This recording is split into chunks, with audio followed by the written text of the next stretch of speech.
বিশ্বাস করে আমার গায়ে শক্তি নাই, কিন্তু এখন ইমানের শক্তি আল্লাহ আমাকে এতটুকু দিচ্ছে। কেমনে এত বেশি কোথায়? এখান থেকে আসছে, কলব থেকে আসছে। কি বলে কলব?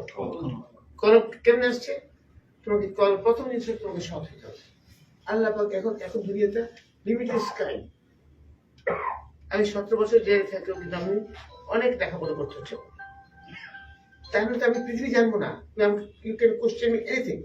আল্লাহ কোরআন শরীফ সম্বন্ধে বলো আমাকে, কোন হুজুরের কোন খবর জানা, আমি বলে দিতে পারবো। তুমি তো জীবনের লাইফ আছে, লাইফ ইজ লিমিটেড স্কেল। 60 বছর, 70 বছর, 80 বছর, 90 বছর, 100 বছর, তারপর কি?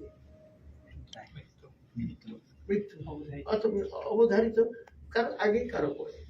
তার এই অল্প টাইমের মধ্যে যে যত কাজ করে যেতে পারে, তার জীবনের লাইফের মধ্যে তত বেশি থাকে। এবং এমন কিছু কাজ করতে হবে তোমাদেরকে যে তোমার নিজের মধ্যে একটা আত্মতৃপ্তি থাকে, আই হ্যাভ ডান সামথিং। এবং তোমার একটা গোল থাকতে হবে, একটা গোল মানে একটা লক্ষ্য, কি হতে চাই। এখন তোমাদেরকেও ইবাদত বন্দেগী করতে হবে, 5 ওয়াক্ত নামাজ পড়তে হবে, আমল করতে হবে,